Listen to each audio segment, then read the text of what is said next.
Hi friends, பாருங்கள் இன்றைக்கி எங்கள் வீட்டில் என்ன சமையல்னா முள்ளங்கி சாம்பார். எங்கள் வீட்டில் முள்ளங்கி சாம்பார் வச்சுட்டு தோல் சீவிட்டு பொடி பொடியாக கட்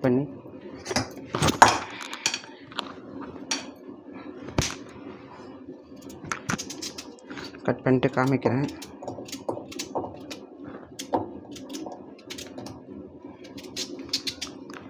பருப்பு வச்சுருக்கேன், குக்கரில் பருப்பு வச்சுருக்கேன். இப்போ முள்ளங்கி படிப்படியாக கட் பண்ணிட்டு பருப்பு, தக்காளி பழம், முள்ளங்கி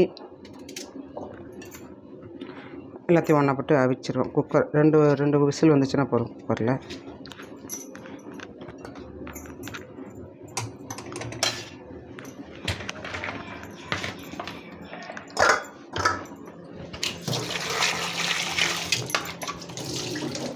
நான் சாம்பாரில் அதிகமாக புளி சேர்க்க மாட்டேன். சாம்பாரில் புளி சேர்க்க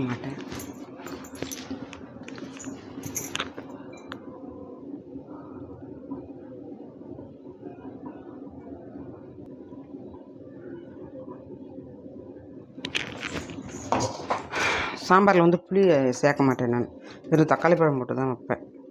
தக்காளி பழம் மட்டும்தான் போடுவேன்.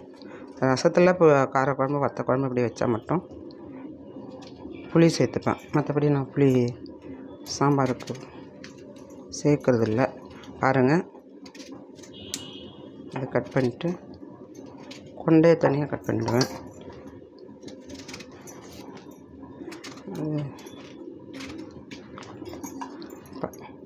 உங்கள் வீட்டில் இன்றைக்கி என்ன சமையல்னு சொல்லுங்கள். யாரும் லைக் கமெண்ட்ஸ் பண்ண மாட்டேங்கிறீங்க.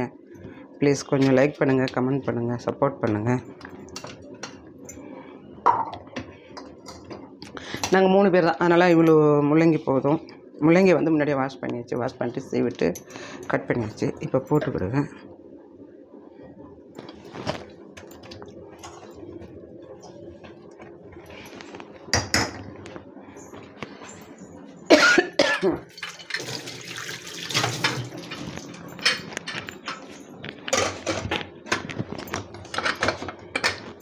விசில் வரட்டும்.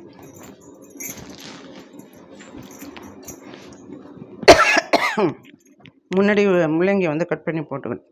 முள்ளங்கி வாஷ் பண்ணிட்டேன். முன்னாடியே வாஷ் பண்ணிட்டு தோல் சீவி தான் கட் பண்ணேன். அப்புறம் தொட்டுக்கிறதுக்கு கொத்தரங்காய் முன்னாடியே வாஷ் பண்ணிட்டேன். கட் பண்ணி வாஷ் பண்ணி வச்சுருக்கேன். பாருங்கள் கொத்தரங்காய். இது கொஞ்சம் நேரம் வேக வைக்கணும். உப்பு மஞ்சள் பொடி போட்டு வேக வைக்கணும்.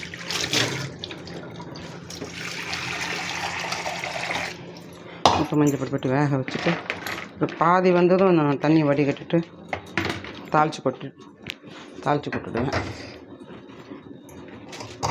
கொத்தரங்காய் பொரியல் எங்கே வச்சேன்? லைட்ரு. கொத்தரங்காய் பொரியல்.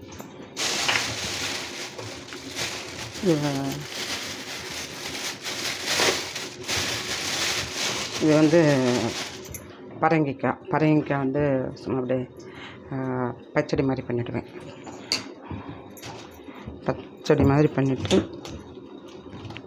வீட்டில் எல்லாருக்கும் பரங்கிக்காய் ரொம்ப பிடிக்கும். இது சாம்பாரும் வைக்கலாம். இது சும்மா அப்படியே கடுகு, கருவேப்பிலை தாளித்து பச்சை மிளகாய் போட்டு தோல் சீவணும். ஆடாக இருக்குது.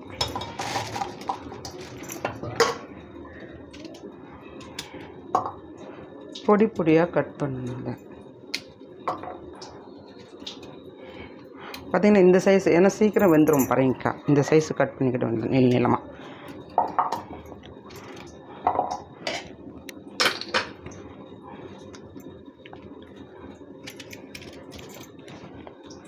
இதை கட் பண்ணிடுங்க.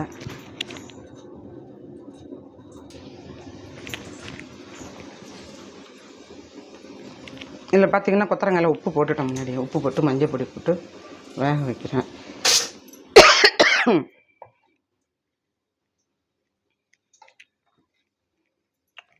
பாருங்க, கட் பண்ணியாச்சு.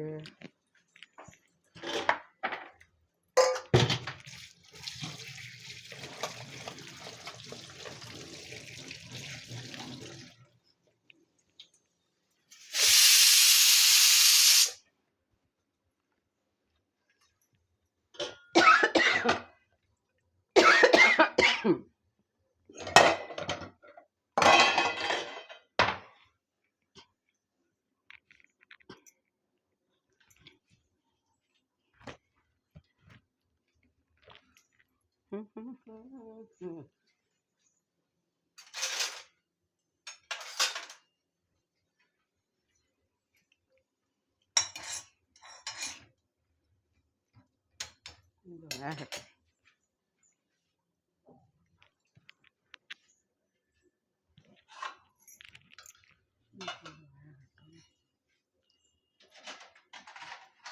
பக்கத்துலேயே பால் இருக்குது. கெஸ்ட்டு வந்திருந்தாங்க, காஃபி வச்சு கொடுத்தது. கெஸ்ட்டு வந்தவங்களுக்கு காஃபி வச்சு கொடுத்ததுனால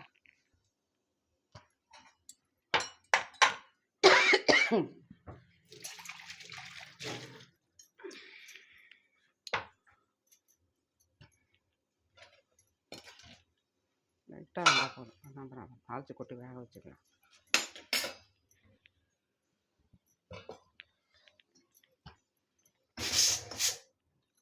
அடுப்பில் வானலை போட்டாச்சு. நீங்கள் எல்லோரும் என்ன பண்ணிகிட்ருக்கீங்க சொல்லுங்கள். உங்களுக்கு எந்த மாதிரி சமையல் பிடிக்கும் சொல்லுங்கள். கேரட்டு சாப்பிட்றதுல காலைல வெஜ்ஜு புலாவ் பண்ணி பையனுக்கு கொடுத்து விட்டேன் ஆஃபீஸ்க்கு. கேரட்டு கொஞ்சம் மீந்துருச்சு, இதை கட் பண்ணி சாப்பிடுவோம். இதோ கேரட்டு கண்ணுக்கு நல்லதான், உடம்புக்கு நல்லதான், முடி கொட்டாதாமா என்னமோ சொல்கிறாங்க டாக்டருங்க.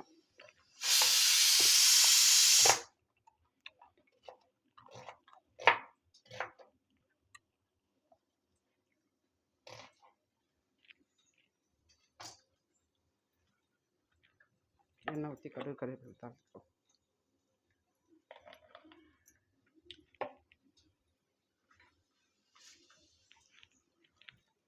குக்கர் ரெடி, சாம்பாருக்கு பருப்பு ரெடி.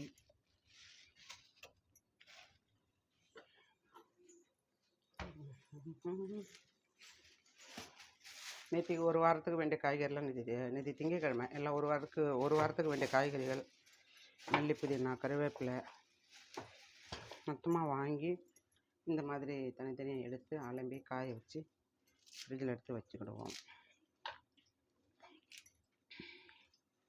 ஒரு வாரத்துக்கு வேண்டிய காய்கறிகள்.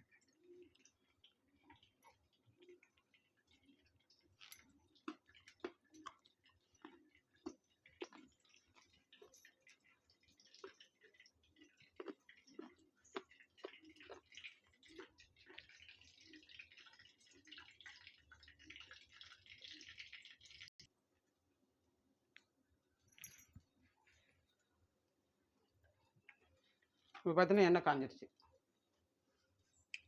பரங்கிக்காய், கடுகு, கருவேப்பிலை போட்டு தாளித்து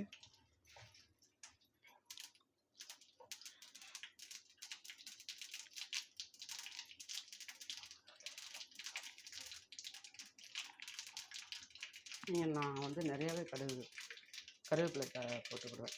எல்லாத்துலேயுமே கருவேப்பிலை அதிகமாக சேர்த்துக்குவேன். இதில் ஆல்ரெடி கருவேப்பிலை பாருங்கள், இதிலே கருவேப்பிலை போட்டுக்கிறேன். கருவேப்பிலை, பச்சை மிளகா, பரங்கிக்காய்.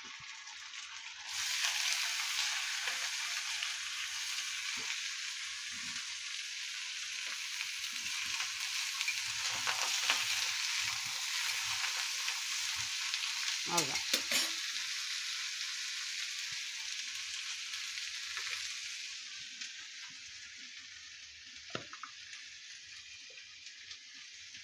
இதுக்கு தேவையான உப்பு,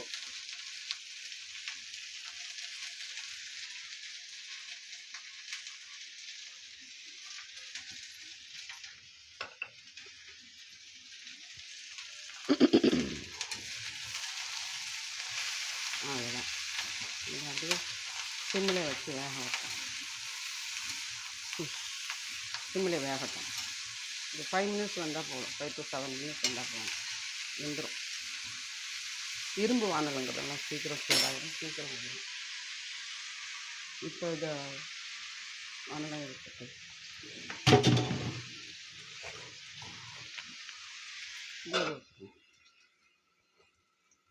இப்போ வந்து கொத்தரங்காய் எடுத்து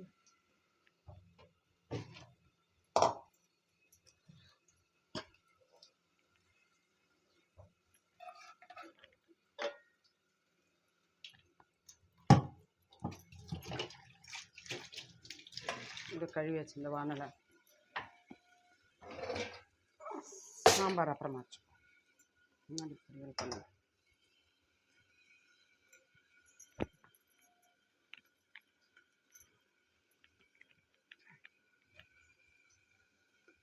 சட்டி காயணுமா சட்டி காய்ஞ்சதுக்கப்புறம் எண்ணெய் விடணும்.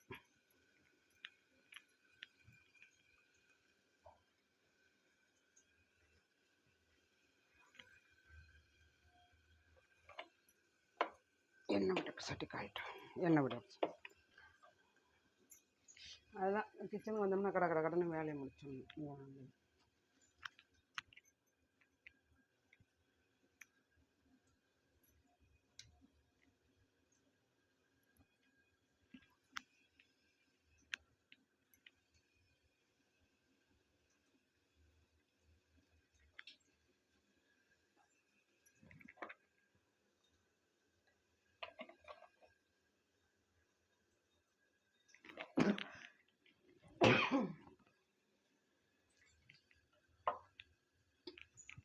எண்ணெய் கிட்டன் தெரியுமான்னு பாருங்கள். எவ்வளோ எண்ணெய் ஊற்றுறதுன்னு பாருங்கள். தெரியுதான்னு பாருங்கள்.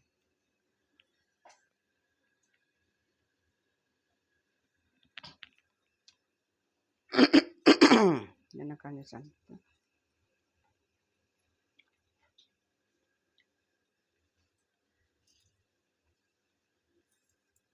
கருவேப்பிலை போட்டு எல்லாத்தையும் நம்ம சமையல்காரன் நம்ம கருவேப்பிலை எல்லாம் சமையலே இருக்காது நமக்கு.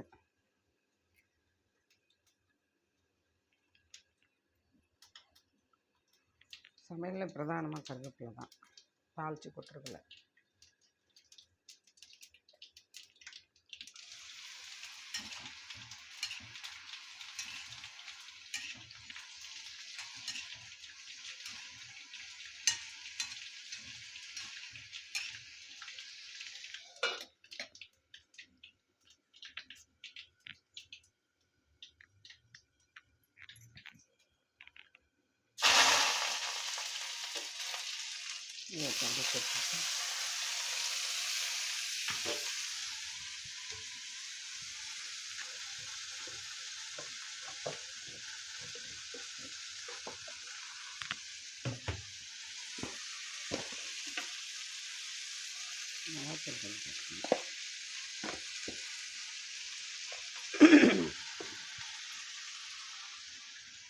நான் ஆல்ரெடி அது வெந்து தானே தாளித்து கொட்டுறோம்.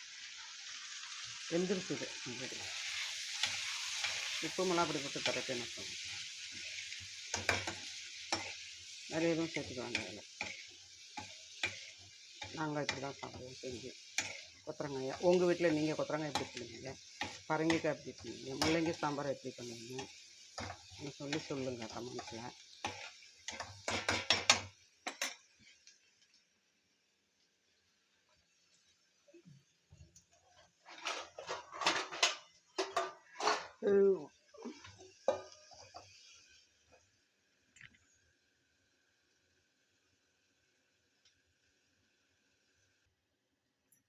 இப்போ பார்த்தீங்கன்னா தேங்காய் வந்து சில்லாக எடுத்துருக்கு, சில்லாக வெட்டிட்டு எடுத்துருக்கேன் தேங்காவை.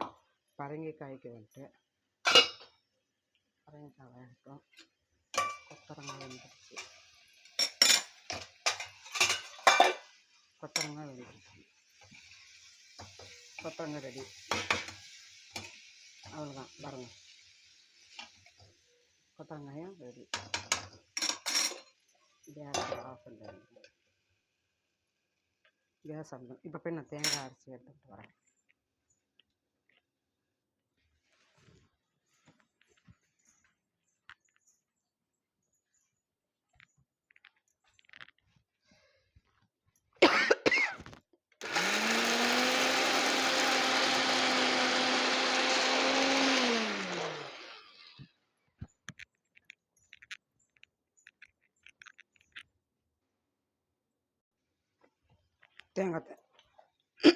தேங்காய் அரைச்சிட்டு வந்தாச்சு பாருங்கள்.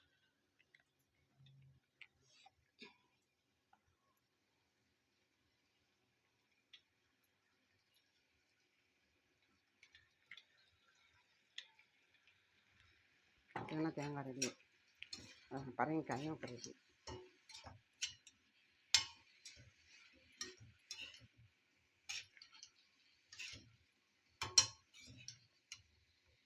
பரங்கிக்காயும் ரெடி. இப்போ வந்து குழம்புக்கு தாளித்து கொட்டணும்.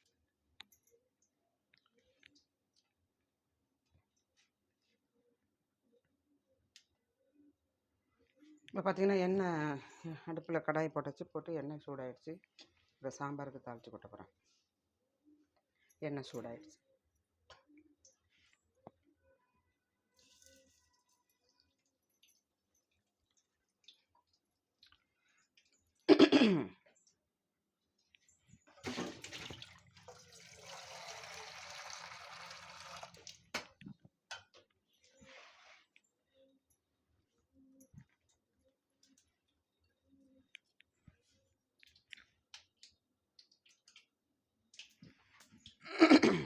பார்த்திங்கன்னா கடுகு பொரிஞ்சிச்சு. கடுகு போட்டால் கடுகு வெடிச்சிச்சு. வெங்காயம், கருவேப்பிலை, வெங்காயம் போட்டு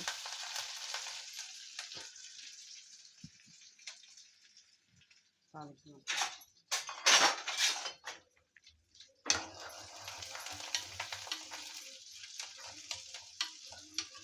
வெங்காயம் வதங்கணும்.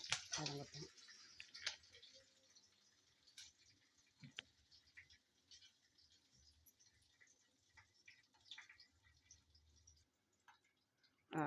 பரங்கிக்காய் வந்து தேங்காய் அரைச்சி விட்டு பரங்கிக்காய் ரெடி ஆகிடுச்சு. பார்த்திங்கன்னா காமிச்சுன்னா இப்போ வந்து கொத்தரங்காயும் ரெடி, பரங்கிக்காயும் ரெடி.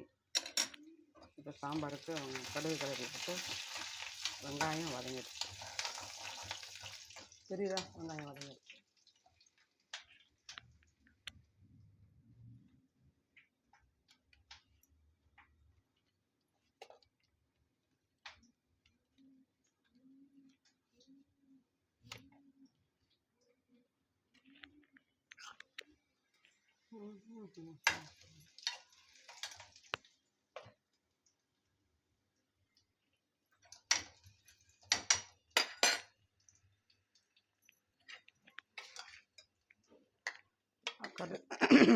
இது பாருங்க, சாம்பார் வெங்காயம், தக்காளி பழம், பருப்பு, முள்ளங்கி எல்லாம் எப்படி வந்துருக்கு பார்த்தீங்களா? இப்படி தான் வேகணும்.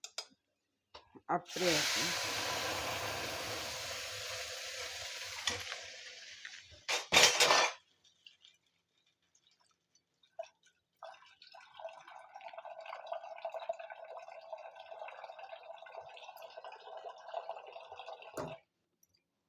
தேவையான அளவு தண்ணி ஊற்றிக்கணும். நமக்கு எவ்வளோ சாம்பார் தேவையோ 3 பேர்த்துக்கு. ஏன்னா ராத்திரிக்கு மீந்ததுன்னா ராத்திரிக்கு நாங்கள் இட்லி தோசையில் கூட தொட்டுப்போம். இட்லி தோசை செய்து அதில் சாம்பாரை ஊற்றி சாப்பிடுவோம். இன்றைக்கி அப்படி சப்போஸ் இட்லி தோசை இருக்குது அப்படின்னா சாம்பார் மீந்ததுன்னா சாம்பார் பொடி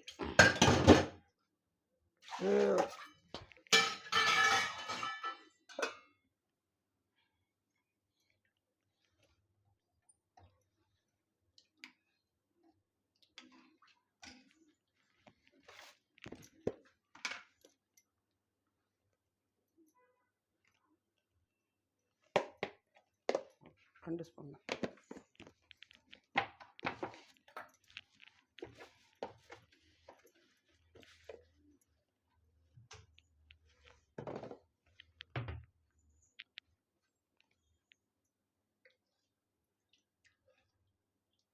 நான் இப்படி தான் சாம்பார் வைப்பேன். உங்கள் சாம்பார் வைக்கிற முறை எப்படின்னு சொல்லுங்கள். நான் தாளித்து கொட்டி அப்புறம் தான் கொதிக்க விடுவேன். சிலர் எல்லா காய்கறியும் வேக போட்டு சாம்பார் பொடி போட்டு வேக வச்சு நல்லா இறக்குறத தாளித்து கொட்டி இறக்குறவங்களும் இருக்காங்க. நான் வந்து இப்படி பழகினதுனால நான் இப்படி தான் செய்வேன். நான் வந்து இப்படியே பழகிட்டேன்.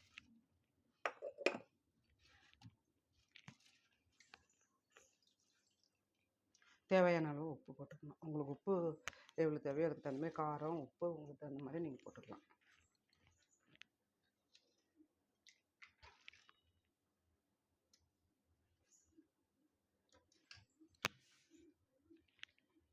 அவ்வளோதான். இப்போ எல்லாம் முடிஞ்சு போச்சு. இதை எடுத்து கீழே வச்சுக்கணும். அதுதான்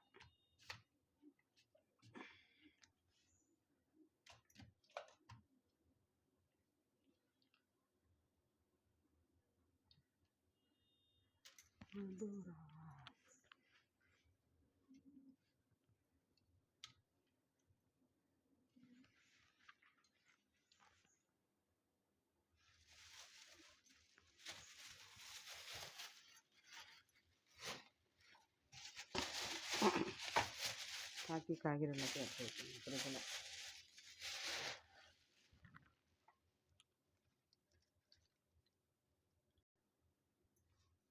வேலைலாம் முடிஞ்சிடுச்சு. தாளித்து போட்ட குழம்பு வேலை முடிஞ்சுது. இங்கே மத்தியானம் வச்ச காலையில் வச்ச இது பையனுக்கு செஞ்சு கொடுத்து அனுப்பினேன். மஷ்ரூம் புலாவ் இருக்குது. வெள்ளரிக்காய் தயிர் பச்சடி பண்ணுங்கள். வெள்ளரிக்காய் தயிர் பச்சடி இருக்குது. சைட் டிஷ்ஷு வெள்ளரிக்காயும் கட் பண்ணி சாப்பிடணுங்க. வெள்ளரிக்காய் நல்லது உடம்புக்குன்ட்டு. இது போன வாரம் வாங்கின வெள்ளரிக்காய் ஞாபகமே இல்லை, மறந்து போச்சு.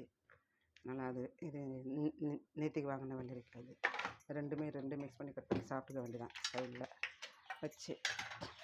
இப்போ எல்லாத்தையும் எடுத்து போடணும். எல்லாத்தையும் எடுத்து போடணும். அவ்வளோதான், வேலை முடிஞ்சது. சமையல் வேலை முடிஞ்சது. சாம்பார் கொதிச்சு இறக்குனதுக்கப்புறம் சாப்பிட வேண்டியதான். வந்துடுவாங்க அவங்க கரெக்டாக 1 மணிக்கு. 1:30 மணி 1:20 ஆகிடுச்சு. 1:30 மணிக்கெலாம் வந்துடுவாங்க. 1 மணிலேருந்து 1:30 மணிக்குள்ளே வருவாங்க. அதுக்குள்ளே அவங்க வரதுக்குள்ளே சாம்பார் ரெடி ஆகிடும்.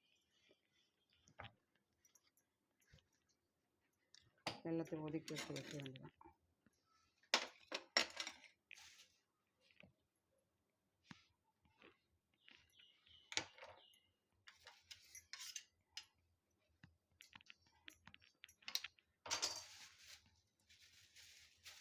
அப்புறம் வாங்க மக்களே சாப்பிட்லாம். இன்றைக்கி உங்கள் வீட்டில் என்ன சமையல்னு சொல்லுங்கள். எங்கள் வீட்டில் இதுதான் இன்றைக்கி சமையல், செவ்வாய்க்கிழமை. அப்புறம் நம்ம மீண்டும் நாளை பார்க்கலாம். பாய் பாய், தேங்க்யூ.